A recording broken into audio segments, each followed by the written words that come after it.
বেদনাহীন প্রসবের আগ্রহ বাড়ায়। দেশে বর্তমানে প্রায় ৪১% প্রসব হয় সিজার বা অস্ত্রোপচারের মাধ্যমে।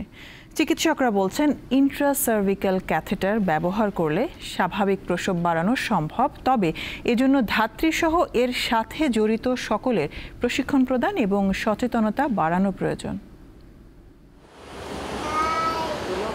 প্রতিষ্ঠান ছাড়া অদক্ষ ধাত্রীর হাতে কিংবা আরও বিবিধ কারণে এখনও প্রতি হাজারে ৩৬ জন নবজাতক জন্মের সময় মারা যায়। এমন প্রেক্ষাপটে দেশে অস্ত্রোপচার বা সিজারের মাধ্যমে শিশুর জন্মদান বাড়ছে। এই অস্ত্রোপচার কমিয়ে চিকিৎসা বিজ্ঞানে পরিচিত পদ্ধতি ইন্ট্রাসার্ভিক্যাল ক্যাথেটার ব্যবহারের মাধ্যমে স্বাভাবিক প্রসব করানো সম্ভব।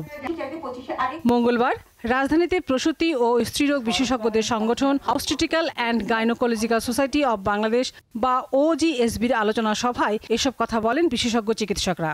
এই ক্যাথেটার দিয়ে যদি আমরা এতগুলো ডেলিভারি করতে পারি, তো why not in living baby? আমরা যদি লিভিং বেবিতেও এই ইন্ট্রাসার্ভিক্যাল ক্যাথেটার দিই, তাহলে যদি ইজিলি এটা করতে পারি, তাহলে তো আমরা সিজারিয়ান সেকশন রেটটা অনেকখানি কমাতে পারি। তিনি জানান, এটি সহজ ও পরিচিত পদ্ধতি। একটি গবেষণায় দেখা গেছে এই পদ্ধতি ব্যবহার করে সফলতার হার 65%।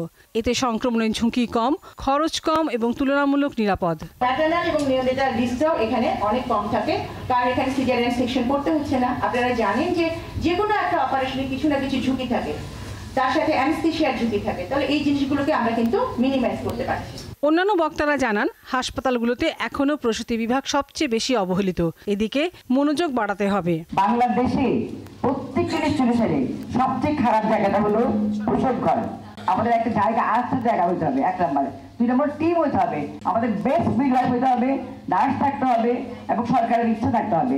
অবশ্যই একটা ফ্যাসিলিটিকে রেডি রাখতে হবে, যেন ডিসিশন ডেলিভারি ইন্টারভেল এখানে 10 থেকে 15 মিনিট হতে হবে, তাহলে আমরা সবাইকে সেভ করতে পারবো। নিরাপদ ও স্বাভাবিক প্রসব বাড়াতে সরকারি বেসরকারি সব হাসপাতাল ও ক্লিনিকে প্রশিক্ষণ দেওয়া জরুরি বলে মত দেন তারা। এটা আমাদের লাবণী গুহ, দীপ্ত সংবাদ, ঢাকা। তখন কিন্তু দেখা